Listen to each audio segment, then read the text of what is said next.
when we came back from this marvelous trip of 9 weeks around the world and all the experiences that we had, I found a new world waiting for me. There was a message from Walt Story, who had designed a program to help people discover who they were uh, and communicate that to other people and to get feedback as to how they were seen and known uh, by strangers after being with them for 3 or 4 days and working together. Uh, I had asked Walt when if I could be selected uh, as one of the leaders of this program, which was called uh, Interpersonal Communication Workshop. And he told me that he thought that I had the skills to do it, but I didn't have the training to be a leader. That he had been encouraged by uh, General Electric to hire only people who had doctorate degrees because they were worried that people taking the course might be upset by it and have trouble dealing with the course. And they wanted to make sure that they had leaders who had been trained and were knowledgeable in dealing with people's feelings. That was about 3 years prior to this point, and when I came back from the trip, the message was that he would like me to think about becoming one of the course leaders because he wasn't satisfied with the way the doctorate candidates were helping him run the program. I thought this was amazing, and I thought that I could do a decent job with this, being a leader of interpersonal communication workshops. So I said, I'm delighted to think that you feel that I have the ability to lead this program, and I'll come in and we can talk about it. We arranged for a time to get together in a few days, and I looked forward to speaking to him. I knew that he was anxious to retire from GE and go into business for himself. He had designed a program that he thought was very valuable, and he was anxious to have full control over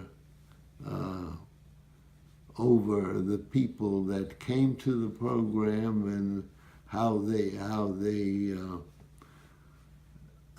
would react to it. Anyway, so he was getting ready to leave GE, but he also wasn't feeling well physically, and had found out that he had a cancer of a sort, and I think it was an internal thing like a colon cancer. And he was hopeful that he could deal with this colon cancer and continue with his work as a individual leader working for himself. When we sat down to talk, he told me about the good qualities I had and the facility for being a leader of this program. He also suggested that in order to give me further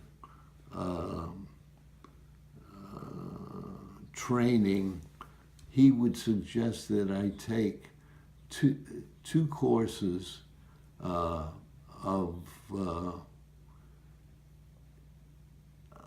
the psychology involved in leading such a program.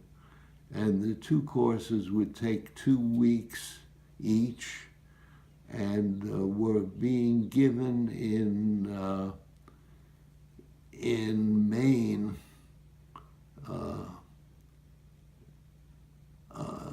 during the summer months.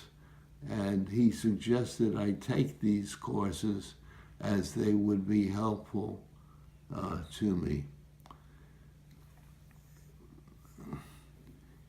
And after I had taken the courses, the normal thing to do would be for me to go through the course,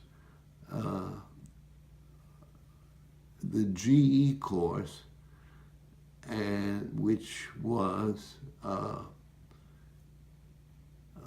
5 days, starting Sunday afternoon, on a Sunday afternoon, and running through to Friday afternoon, starting at 8:30 in the morning and finishing at 9:30 at night.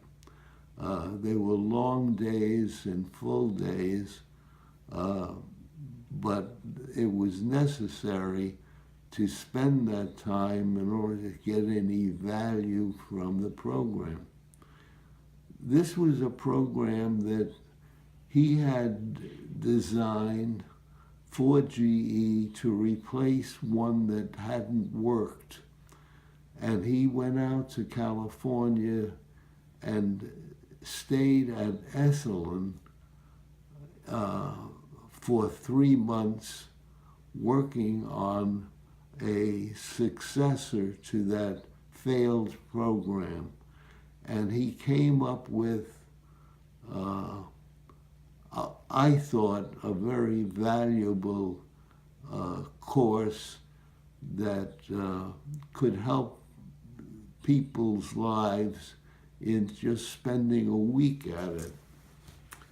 So I said I was willing to take those 2 courses and then to become a student at the ICW, Interpersonal Communication Workshop, go through the program, and if I liked it, and if the instructors thought that I reacted well to the program, that I would then start to be a leader, a new leader joining the others who had been working with Walt as their leader, to helping people communicate better on the job and off the job. So we left there, I feeling very good about it, and I think Walt Story was happy that I was going to join his group. So I arranged, and I guess with his help, to take these two programs that were being given in Maine, starting in a couple of months, and I would spend a month, 2 weeks on each of these programs, and we shook hands on the deal, and I was completely happy for this new opportunity.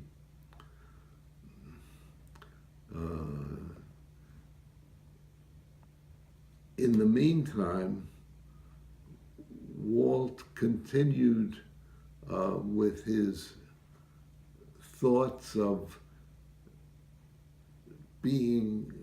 trying to get rid of the cancer in his body, and to beat that and eventually leave GE. And they had promised him that as a going away gift, they would give him the rights to this program that he had designed. Monetarily, it seemed to be a very good deal because his program was well subscribed to and offered to the 300,000 people who worked for GE. GE would pay Walt Story under the new arrangements the fee of $1,500 a week for each of the students or the participants or managers who they would send to the program. They would send approximately 50 people and pay $1,500 for each one of them to take this course, and the fees would go to Walt Story's new company, which he and his wife would run. That's how we left this meeting. And I signed up to go to these two courses in Maine, which would be starting in a few weeks.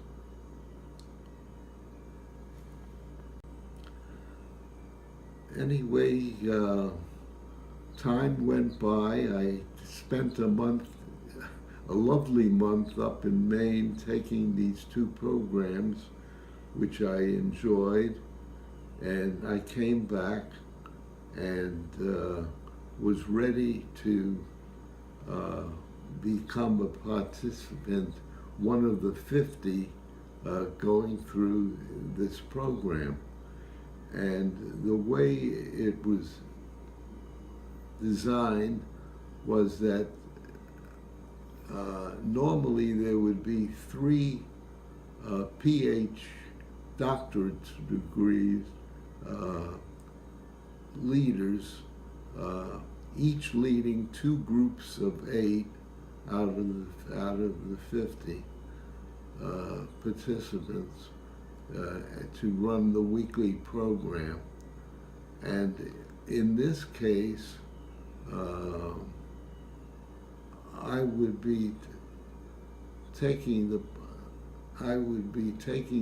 the weekly program, as one of the 8 students in one of the groups, so that I would have a real taste of what it was like to participate in this weekly course.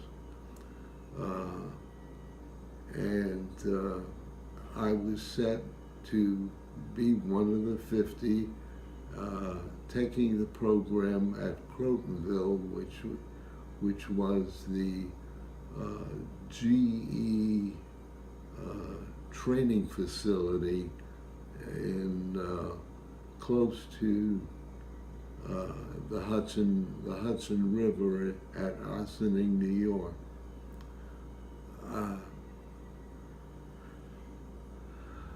I found it was a wonderful experience taking the course and getting to understand what it was like to be a participant. And when I finished the week, Walt took me aside and said that he was perfectly satisfied with the way I participated and how did I feel about it. And I said I couldn't think of anything I'd rather do than to become one of the leaders. He said, something has come up though. I normally would pay you $1,500 for going through as a participative leader, and GE has just come up with an edict that we can't hire any outside consultants for the foreseeable future because they were cutting down on expenses. So that seemed to put a stop order on our program of me attempting to become a leader. But if I were to, the next step would be I would be one of the 3 leaders leading the program, and Walt Story would follow me around to see that I led well and make sure that to let me know if there are any changes I should make in my behavior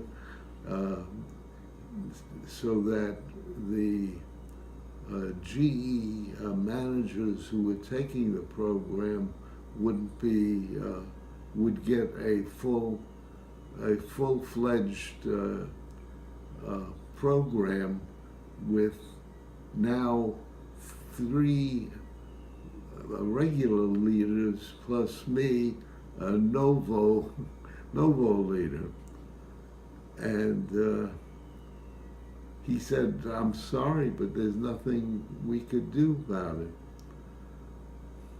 Well, I thought a little bit about the situation, and I said, I would be willing to take this opportunity and to become a new leader without getting paid for it, because I deem the fact that you would follow me for a week and help train me to be a better leader is worth a great deal to me, more than the $1,500 I would receive. So as far as I'm concerned, I would like to do it without getting paid. So if you agree that that's possible, you can talk to your next level manager and make the suggestion that we go through with our normal program and I not receive the $1,500. Well, he was amazed at that idea, and he went to talk to his boss, whose name was Ned Herman, and who knew me because we had led motivation workshops together.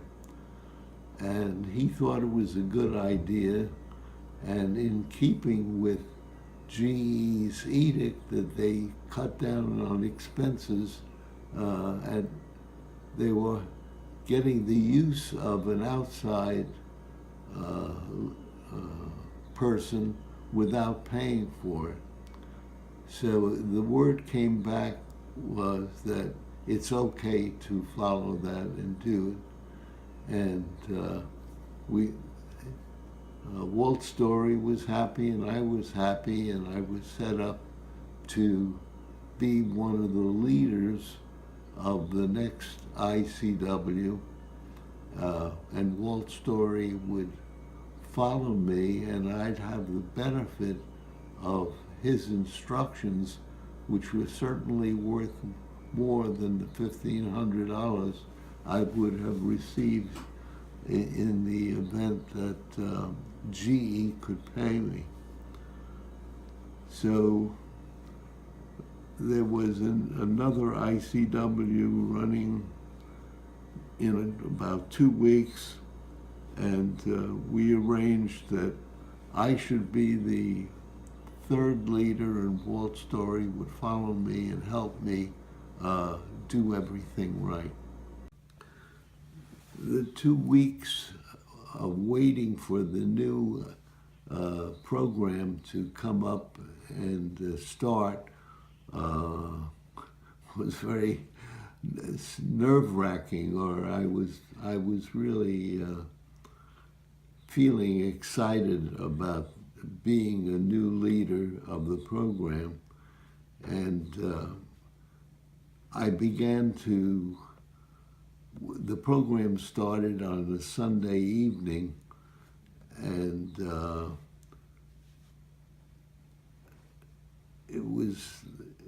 it started with a cocktail hour around 5 o'clock, and dinner, and then after dinner at 7:30,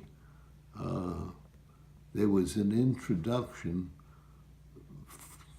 for the 50 participants to start this ICW and learn something that what the program was like.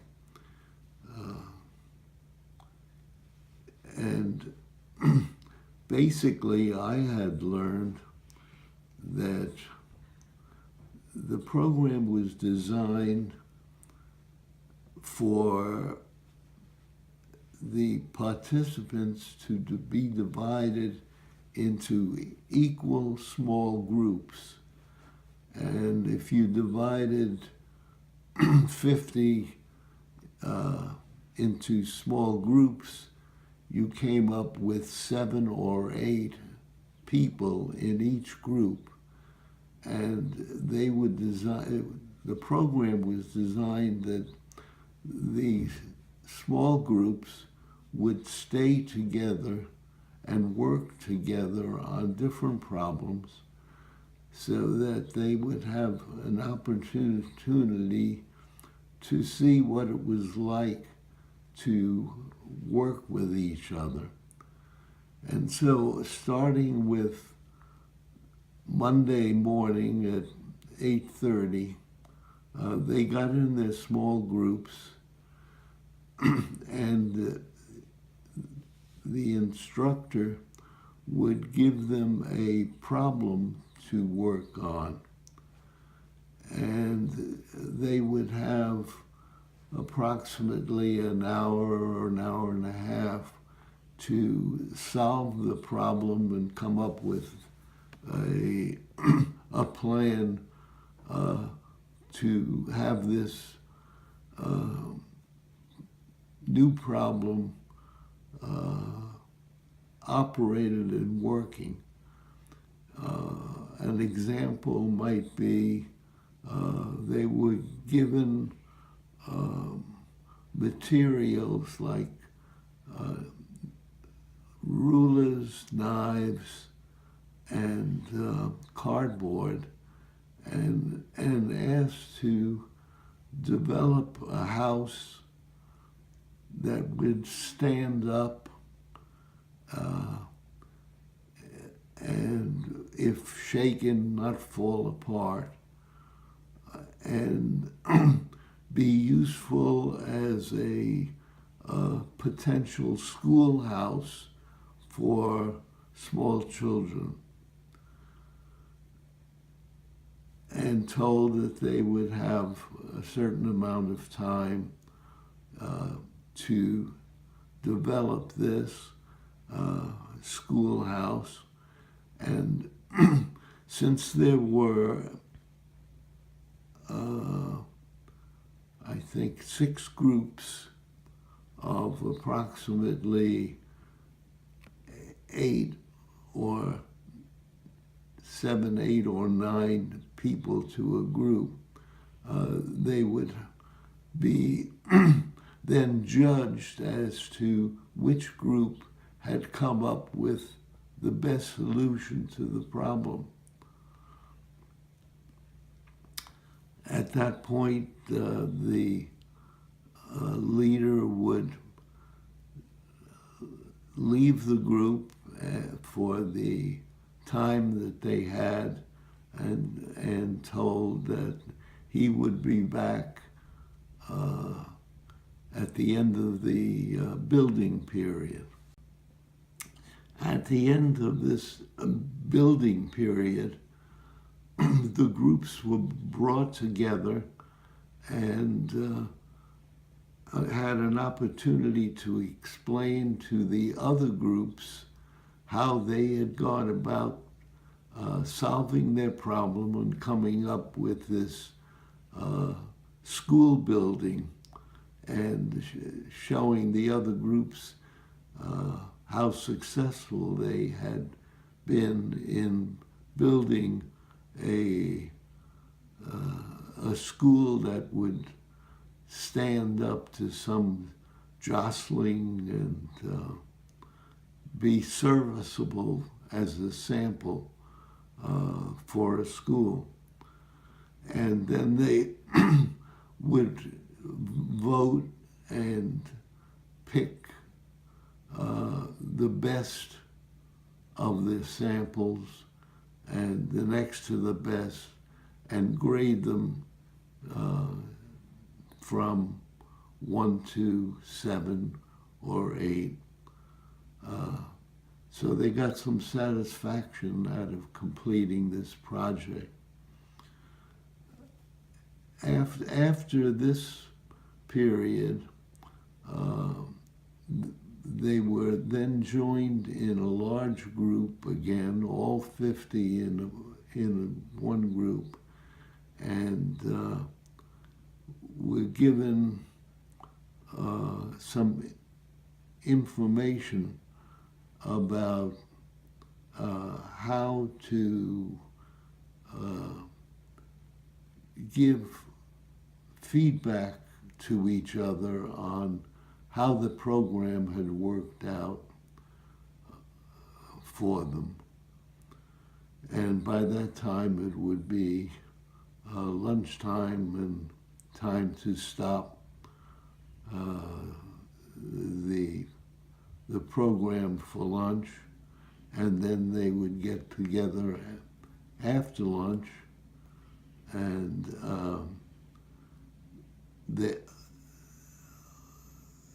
one of the instructors would then continue this lecture and training on how to give feedback to each other, both positive and negative feedback. That took care of the rest of the day, and it continued on Tuesday, when they were broken up into their small groups and given another task to perform. And a certain amount to succeed or fail with the program, and the same thing about judging the results and picking the best results and the next to best, and so on. And again,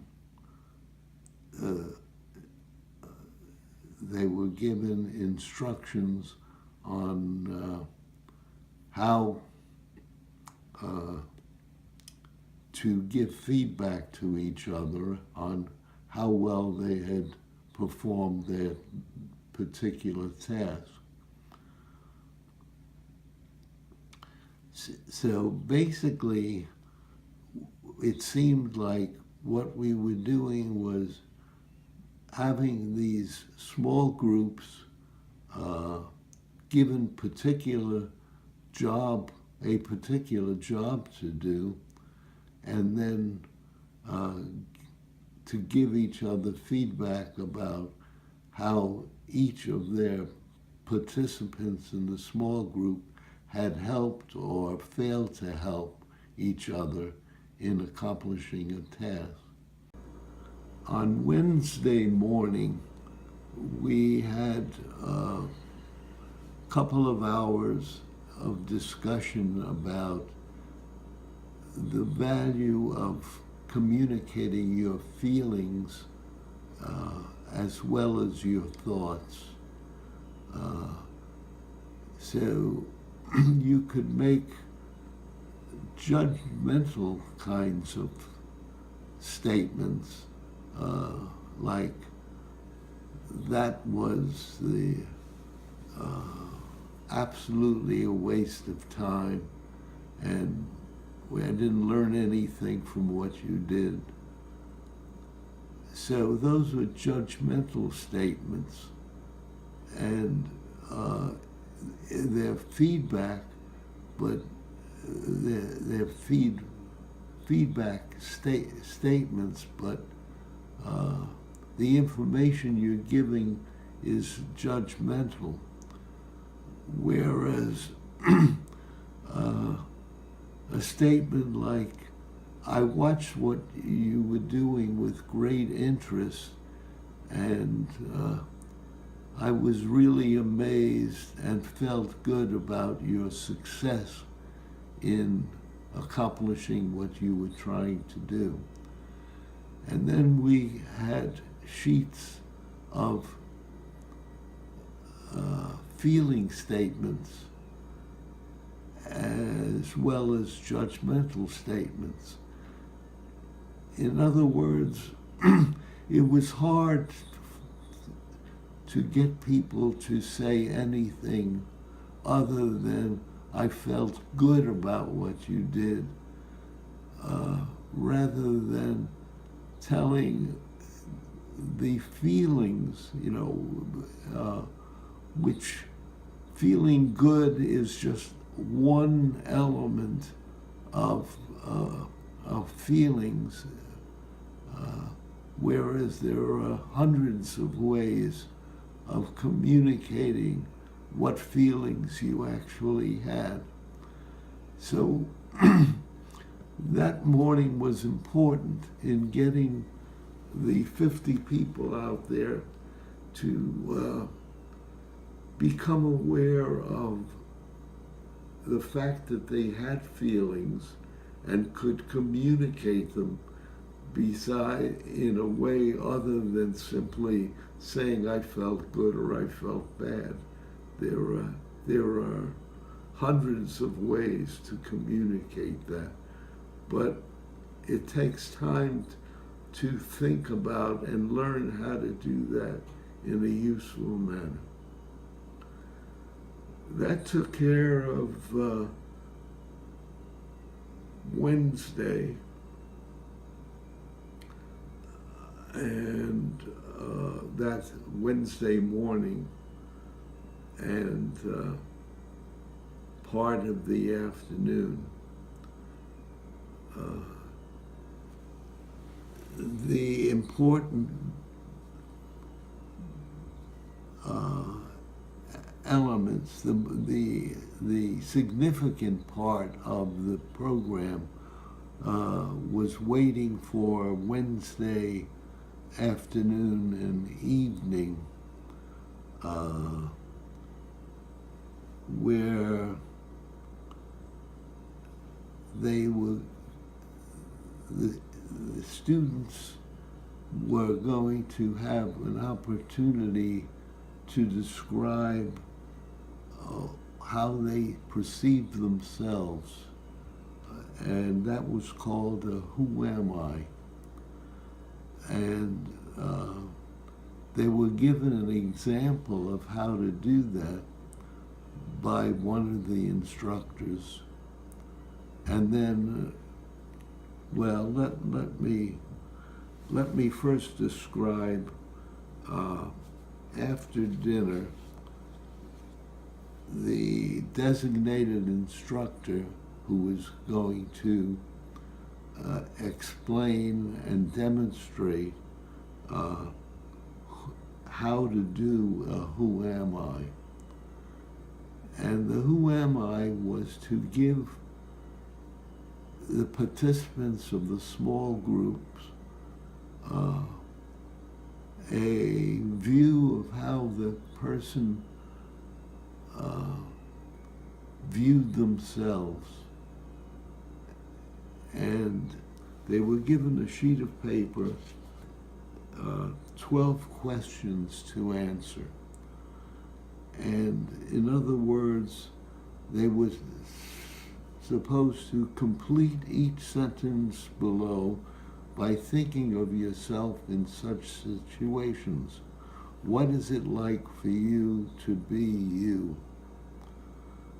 Describe your own unique thoughts, feelings, and actions. Again, communicating the difference between feelings and thoughts. The first question is, when I compliment or praise a person on something I like about him or her as a human being, I feel, and there's a empty space for a line, but it's obviously you're expected to give a feeling rather than a thought. So I filled this out, and I read the question one again. When I compliment or praise a person on something I like about him or her as a human being, I feel good. And usually an action, pat them on the back. The second question is, when I compliment or praise a person for doing a good job, I feel, and please put a feeling down, I feel great. And usually, as an action, shake hands with them. When a person shows a great deal of warmth toward me as a human being, not just for the job I did, I feel closer to them and usually hug them. So here you're giving both a feeling and an action. When I vent my anger toward a person on a personal issue, I feel bad and usually turn away. When someone vents his or her anger toward me on a personal basis,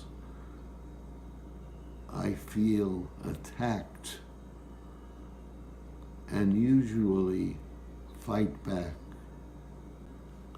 When someone gets angry with me about his or her feelings towards the job I did, I feel upset and usually become defensive.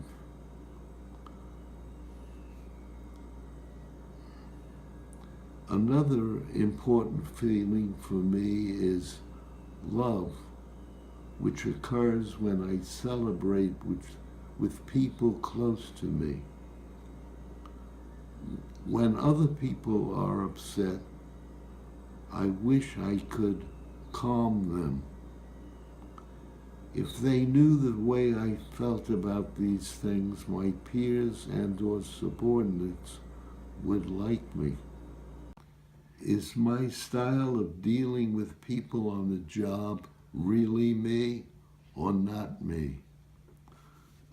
I checked really me, because I try to be honest with people and don't act in a way that is trying to fool somebody. It's really me. So this is part of the first part of the Who Am I? Getting in touch with your feelings and actions in dealing with people. On the back of this page the page is blank, and you are asked to fill out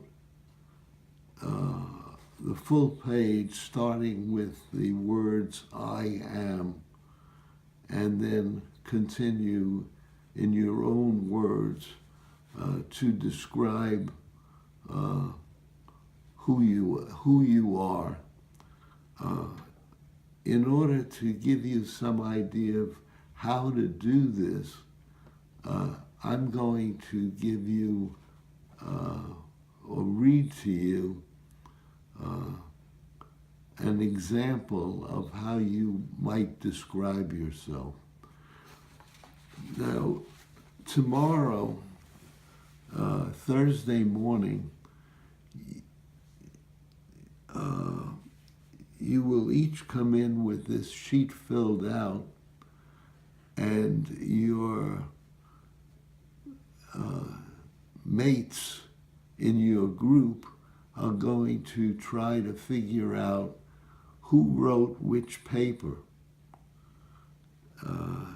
So when you are writing it, don't give away the obvious.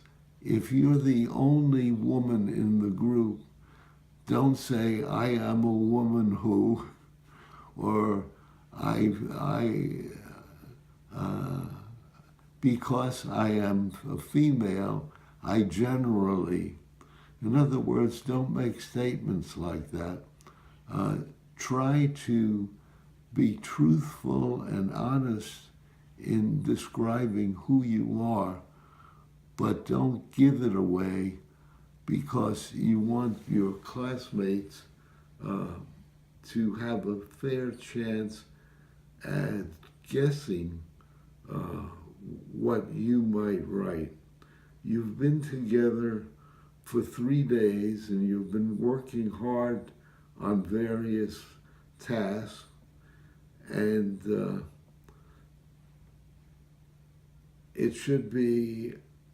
you should have some idea of what your fellow classmates are like.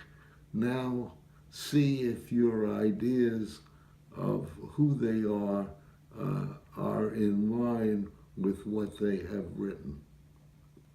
First of all, I'd like to talk about today and why we do it. The first side with your answers to the 12 questions is important, but what you write on the back page, a whole sheet of information about yourself, is also very important. Too little information won't give team members a chance to match you with your answers. So you can use a metaphor or poetry or a narrative style. When you finish your first draft, check for obvious giveaways. To get you started, I'll tell you who I am, not my work biography, and not all, but what I choose to and what I am aware of. Remember our discussion of the Johari window. I'll open it, but I'm not a saint or a fool, and I will only disclose those things that I'm comfortable in disclosing to you. Who am I? I am trying to be a complete human being, integrating my mind, feelings, body, spirit, and I'll talk about past things and present things, and getting some balance in my life, in my work, and how I play, and also in the needs of others. I'll try to tell you how I handle anger and affection before and now that I've had a chance to go through the same things that you went through from Monday to Wednesday.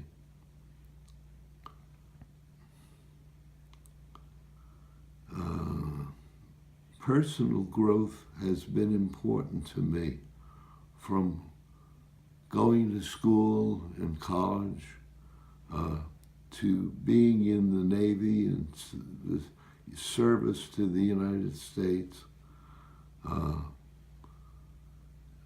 to my business, which I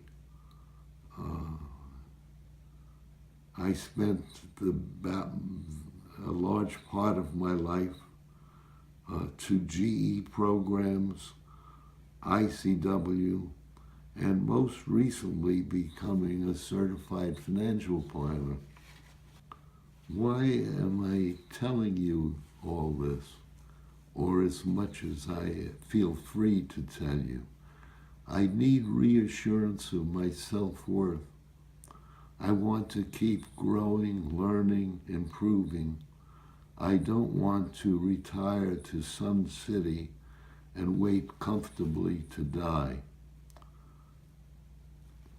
I do not exist in isolation. I am subject to pain and joy or no feelings.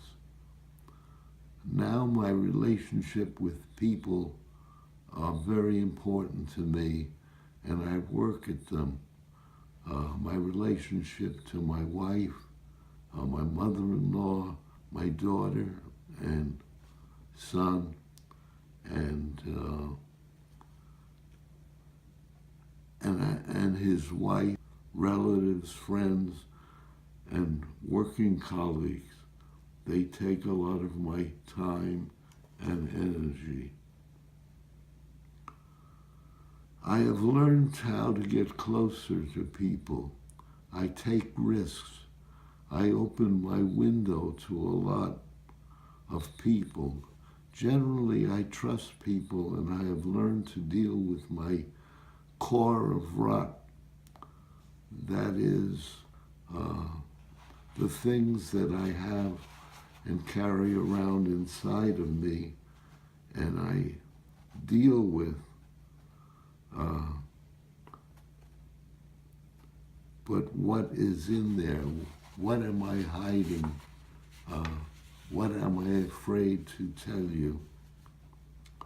Generally, I trust people and I have learned to deal with that. But I think it goes back to my childhood. How did I become the kind of person that I am today?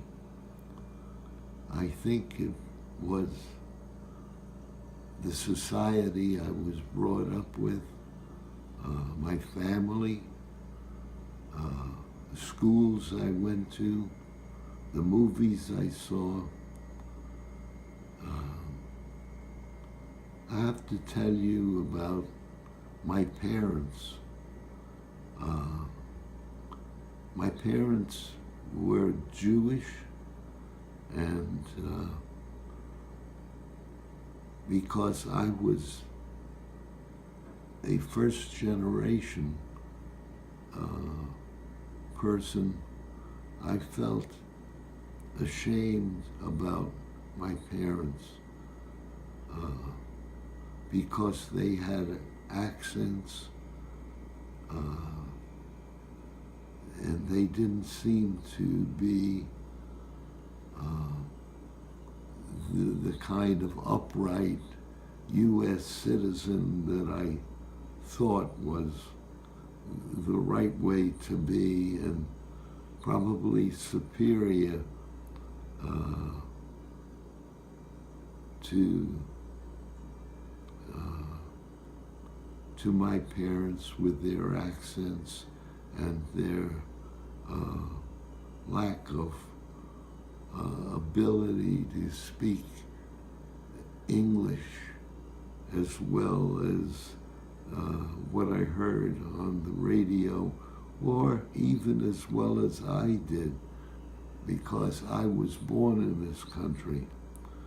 Sometimes I acted in a superior manner, making a smile or sneer, even with my wife, Babe, being judgmental. For one thing is I changed my name. My name, as you know me, is Al Norman, but I was born Albert Norman Schmuckler, and Schmuckler was a funny name, had connotations that I didn't like. And so when I got married at age 20, my wife and I changed our names. My name had been Albert Norman Schmuckler. I changed it to Albert S. Norman, somehow making me a little superior.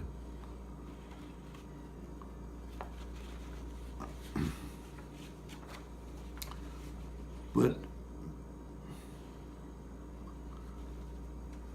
I received a great deal from my Jewish parents. My mother was a natural helper and always made me feel good about myself as a child. I was always complimented on whatever I tried to do, and either got an okay for the result or at least an okay for trying. I remember as a child, I was always interested in acting as a grown-up. I remember being called a little man in my childhood because I tried to act grown up. I didn't want to act as a child. My father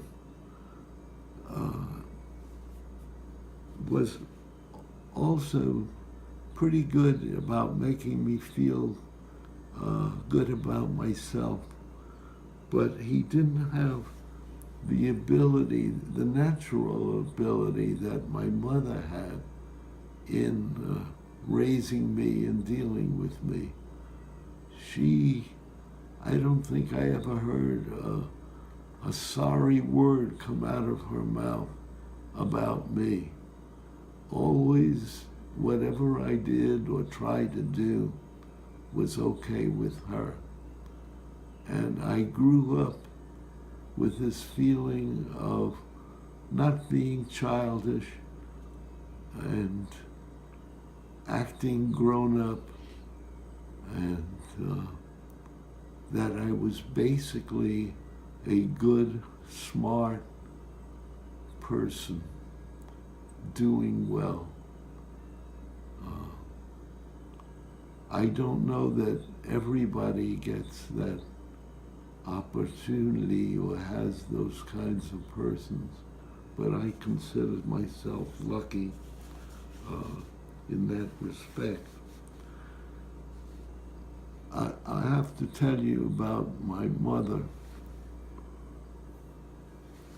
She was so good and so nice and always so complimentary that I couldn't believe her, that she was real sometimes, but that she was putting on an act. But one thing happened, that it was the last few moments of her life in which she proved herself to me. She had been ill, and when she was about 80 years old, taken to the hospital several times. She had been a diabetic and her kidneys were working right. And she was taken to the hospital one evening and given diuretics so that she felt better in the morning. And when the family came to visit her that morning, we expected her to act her normal gracious way, but she was superb. She said to us that she was content with the way things were going. She had spent the evening thinking about her life and saying that it was a good life and that we shouldn't mourn for her because she was happy at this point in her, the way things stood with her. It was now July, and the ground was warm and the flowers were growing, and she didn't mind being planted at this time. So what that proved to me was that in her last hours of life, she wasn't thinking of herself or being sorry for herself. She was thinking for us and thinking about us, and that she didn't want us to feel bad. She wanted us to feel good about her and her life and our relationship. That was so real that I believed that the way she had acted so well all her life was her true self,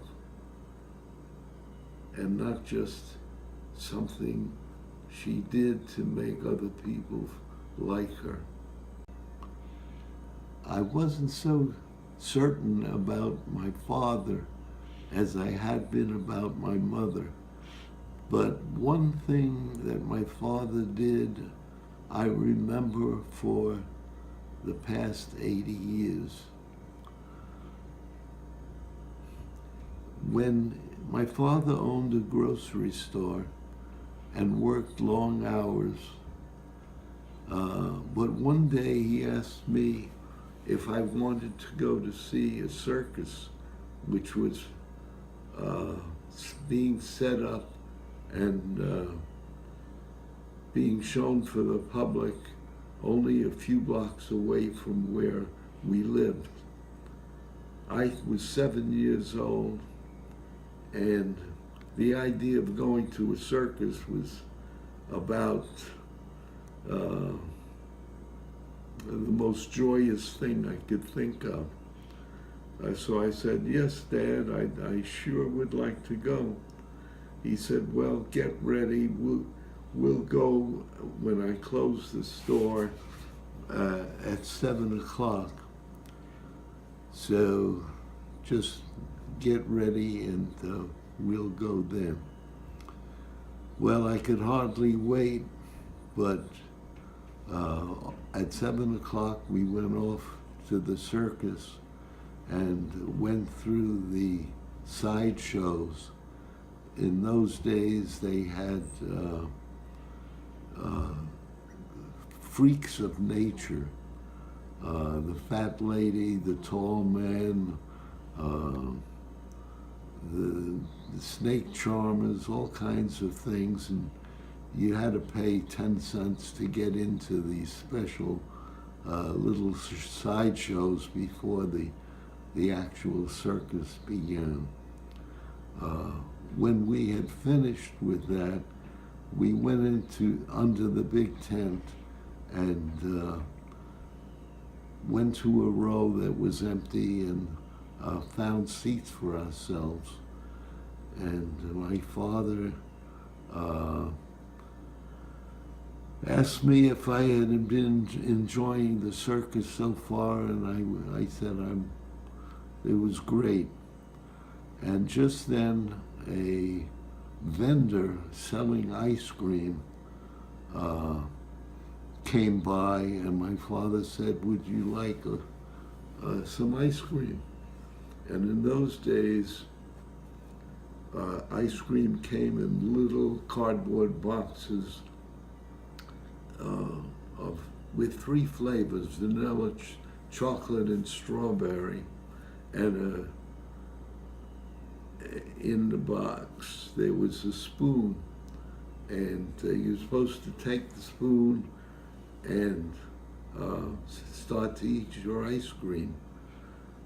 But I had seen in the row behind us were 20 small children about my age, all dressed alike, evidently coming from a parochial school, and they weren't looking at the circus, they were looking at me and my ice cream.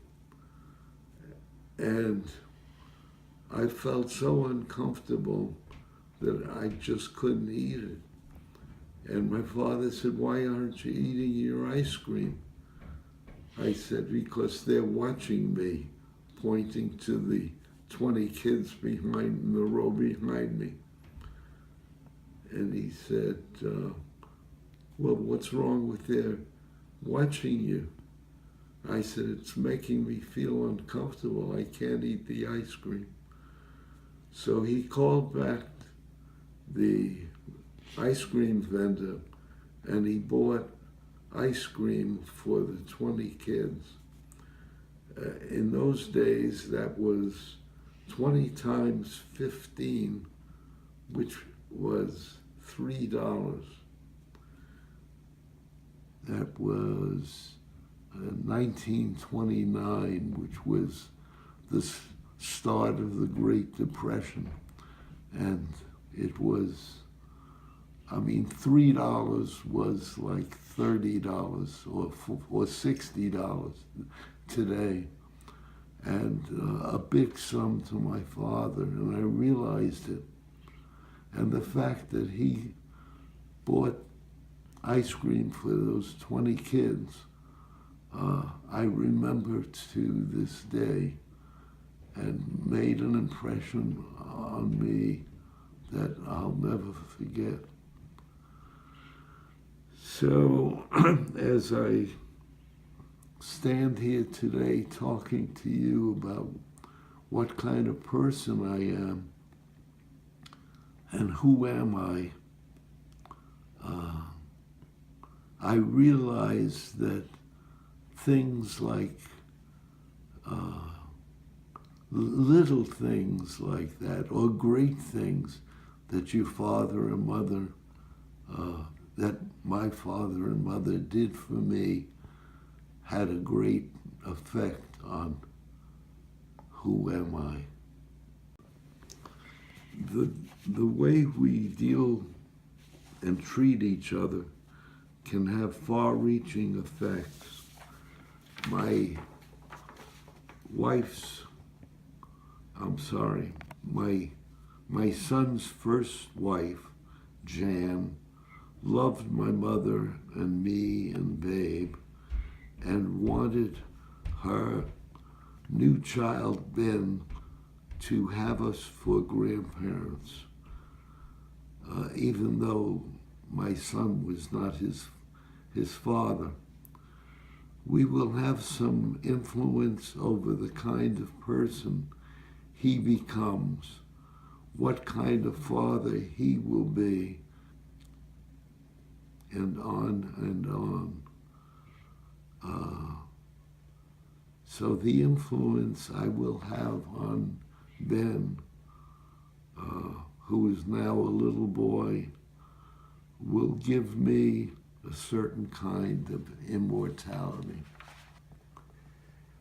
I hope that my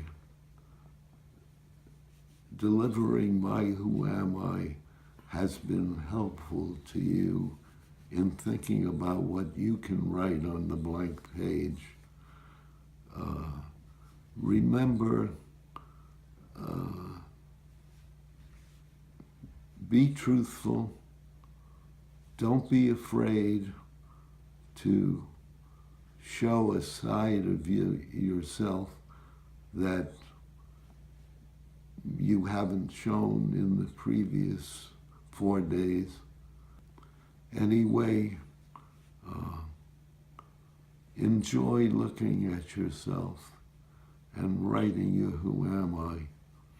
Tomorrow morning, you're going to have a chance to read your team members' who am I and try to guess who wrote which one.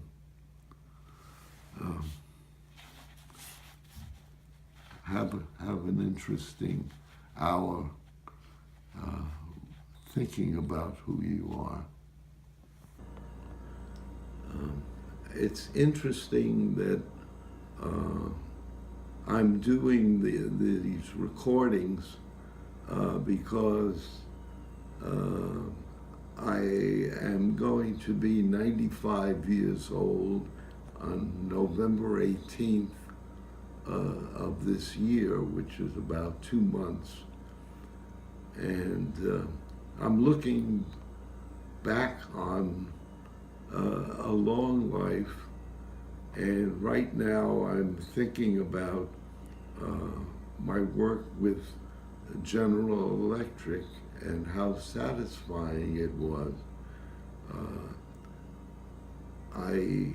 I taught about 4 or 5 different course programs for GE, and I have to say that the 7 or 8 years that I led the interpersonal communication workshops were the most satisfying of all the courses that I led.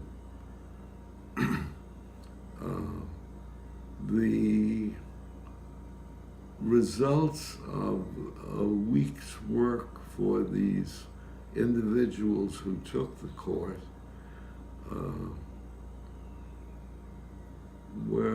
had a excellent effect, a powerful effect on most of the people. it made them think of them about themselves, their lives, their families, and maybe a little bit about the work they were doing for GE. Uh, I got feedback and uh, thank yous from hundreds, well, not hundreds, maybe dozens of people who had been affected uh, by this 1 week's work. Um, it helped them with their friends and families as much as with their work for GE. This also makes me think about my life in general. My childhood, as I told you in my Who Am I, was pleasant and helpful all the way in making me the person that I became. I enjoyed going to Townsend Harris High School, which was populated by very able and brilliant people. I went to City College for 3 years, and then I joined the Navy and went through an 11-month training program to learn how to service a radar, airborne radar equipment that had just been invented about 5 years before I joined the Navy. I found that satisfying and useful work. And as a matter of fact, when I finished the 11-month course, I was asked by the Navy if I wanted to join their staff as an instructor for that program. I did that until we dropped the bomb on Japan and our war was ended. I then spent the next 30 years taking over the running of the Forest House, a hotel in Lake Mahopac, and turned that into a successful venture. At the end of 30 years, selling it for a goodly amount after building up the physical building and the clientele. As a result of getting GE to run seminars at my hotel, I had an opportunity to take one of them and then asked by GE to be an instructor of that program, so that when I sold the hotel, I had an interesting life leading programs for GE, and of all of them, the ICW program, Interpersonal Communication Workshop, was the highlight of my career. And I have the strongest feelings that was the important, or one of the most important parts of my life. I'm 95 now, or going to be in a couple of months. And I have very close relationships with my son and daughter and their wives and wife and husband.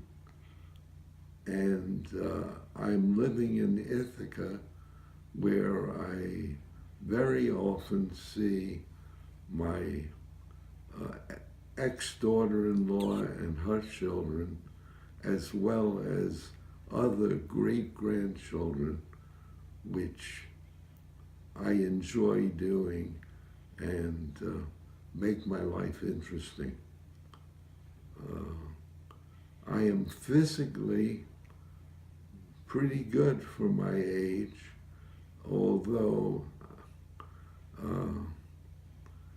I spent 71 years of my life playing tennis and with great players, and I had to stop at the age of 91 when my balance no longer was good enough to have me running on the court.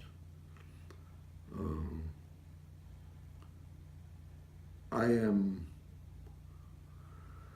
am satisfied with my life, and I consider it to be a success. I leave close friends and many family members who have become more friends than I leave enemies. I really don't think I have an enemy, and I'm happy with the way my life has turned out. Like I said about my mother, she was happy to go at 80, and I'm satisfied to go anytime.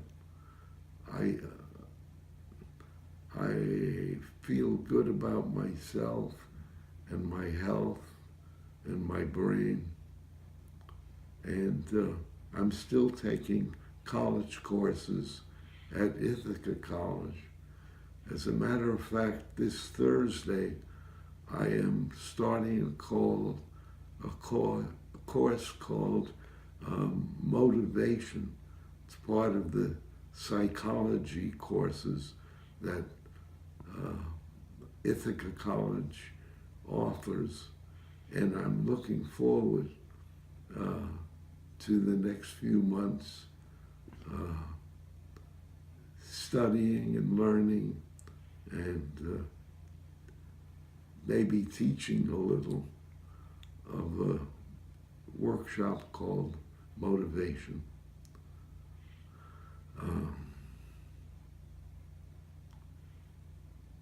It's a very nice feeling to still have some friends and some influence on my great-grandchildren. I hope who's ever watching this gets some satisfaction out of it, and that it hasn't been a waste of time. Bye.